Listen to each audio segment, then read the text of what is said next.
아마 90% 이상은 당연하게 불부터 끄실 겁니다. 그런데 그 찰나의 부끄러움 때문에 서로를 지킬 수 있는 기회를 놓치고 있다는 사실 알고 계셨나요? 최근 통계가 정말 충격적이더라고요. 2025년 한 해에만 신고된 헤르페스 2형 감염자가 9,561건, 흔하다고 알려진 성병 클라미디아보다 무려 2배나 많습니다. 지금 이 영상을 보는 분들 중에도 6명 중에 1명은 이미 가지고 있을 정도로 흔해요. 이게 헤르페스 가진 사람이 나빠서 옮기는 게 아니에요.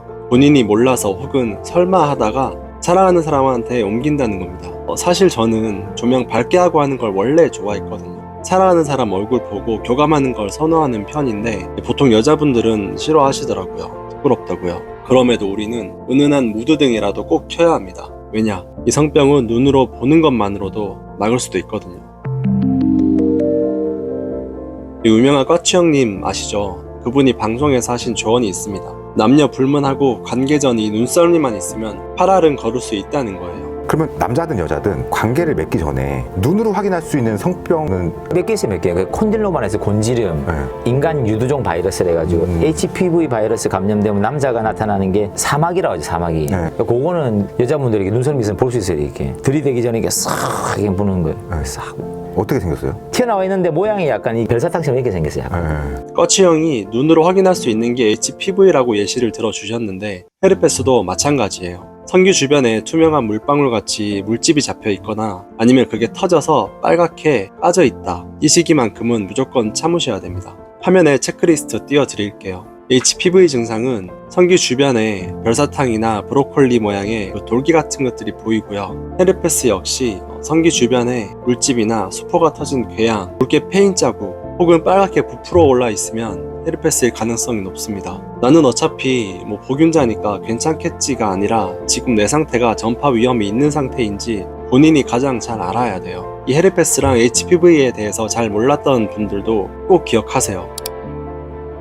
근데 한창 달아올랐는데 갑자기 잠깐만 불 켜봐 이럴 순 없잖아요. 그래서 무드등이 없을 때 써먹었던 조명 세팅법 하나 알려드릴게요. 휴대폰에 손전등 기능이 있잖아요. 그 손전등을 켜두고 그 위에 물이 반쯤 담긴 유리컵이나 투명한 물병을 올려보세요. 이게 빛이 착 퍼지면서 형광등처럼 쨍하지도 않고 호텔 무드등처럼 엄청 은은해집니다. 분위기는 더 살리면서 우리가 봐야 할 거기는 아주 선명하게 잘 보일 거예요. 여기까지 들으시면 이런 생각 드실 거예요. 그냥 서로 검사하면 되는 거 아니야? 맞습니다. 가장 확실한 건 함께 검사 받는 거예요. 근데요, 우리가 보통 받는 성병 검사 있죠? 임질, 클라미디아, 유레아 이런 거요. 이런 애들은 검사하면 잘 검출이 돼요. 약 먹으면 금방 낫고요. 그냥 그렇게 끝나거든요. 그런데 헤르페스나 HPV는 다릅니다. 이건 세균이 아니라 바이러스예요. 특히 헤르페스는 평소엔 신경절 깊숙이 숨어 있다가 피곤할 때, 스트레스 받을 때 면역력이 떨어지면 그때 잠깐 올라왔다가 다시 들어가요. 다시 말하면 증상이 없을 때는 검사하면 안 나오는 경우도 많고 상대가 나 검사했는데 깨끗해 라고 말해도 그게 몸에 아무것도 없다가 아니라 지금 보이는 게 없다일 뿐이에요. 검사 구조 자체가 그렇습니다. 헤르페스 2형은 6명 중에 1명이 가지고 있는 바이러스예요. 바이러스가 있는 게 문제가 아니라 이걸 숨기려는 태도가 문제인 거예요. 그럼 헤르페스를 가지고 있으면 현실적으로 어떻게 관리를 해야 되냐? 첫째, 약은 증상이 나타날 때만 먹으면 됩니다. 평소에 멀쩡하면 굳이 매일 약을 먹을 필요가 없어요. 증상이 시작될 때 그때 바로 먹는 에피소드 요법이 기본입니다. 여기서 타이밍이 진짜 중요한데 물집이 다 잡히고 나서 병원 가서 그때 처방받아 약 먹으면 이미 늦어요. 간질간질한데 싶은 그 전조 증상, 그 느낌이 올 때 바로 먹어야 속도가 확 달라집니다.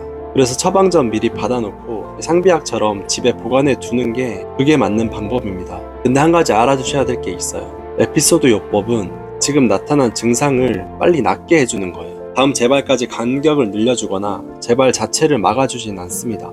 약 먹었으니까 한동안 괜찮겠지 이렇게 생각하시면 안 된다고요. 관계 3일 전에 미리 먹어두면 이 재발을 막을 수 있어서 관계할 때 전파 위험을 줄일 수 있다라고 생각하시는 분들도 많던데 결론부터 말씀드리면 그건 데이터가 없어요. 이 미용 시술 전이나 임신 말기처럼 재발 요인이 명확한 경우에는 미리 복용하는 게 가이드라인으로 있기는 합니다. 그런데 관계 며칠 전에 하루 이틀 미리 먹어둔다고 해서 그게 재발을 싹 막는다 이런 근거는 없습니다. 그리고 재발 빈도가 너무 잦아서 일상이 너무 힘드신 분들은 항바제를 매일 먹는 억제요법이란 게 있거든요. 이건 의사 선생님이랑 상담해서 결정하시면 됩니다. 아무래도 매일 먹으니까 재발 빈도를 줄이고 파트너 전파 위험도 낮춰주거든요. 그런데 이건 정말 재발이 잦고 불가피한 경우에 한해서 고려하는 거예요. 의사들도 권장하는 방법은 아닙니다.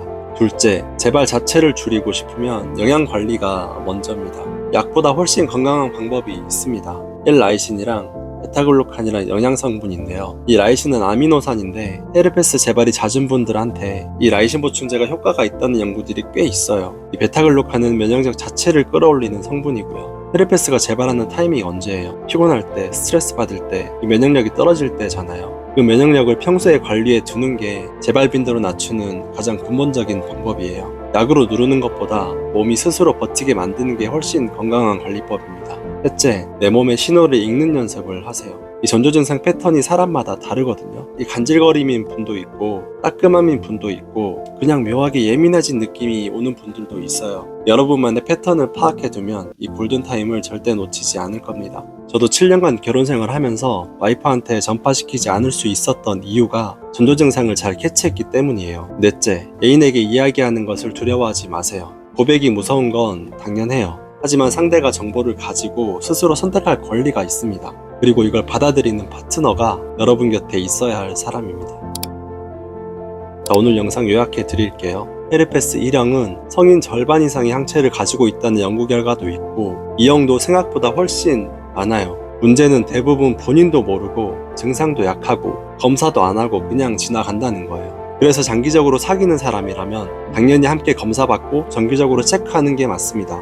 근데 사귀기 초창기 아직 서로 잘 모르는 사이 술 마시고 호텔 가게 된 상황, 하룻밤 관계, 바로 이런 순간에 딱 30초만 눈으로 확인하는 습관, 이게 여러분을 지킵니다. 아무리 취해도 아무리 분위기가 좋아도 딱 30초 내 몸 상태 확인하고 상대 몸 확인하고, 이게 우리나라도 문화처럼 자리 잡히면 좋겠습니다. 오늘도 긴 영상 끝까지 시청해주셔서 감사드립니다. 구독은 영상 만드는데 큰 힘이 되니까 좋아요와 구독도 부탁드립니다.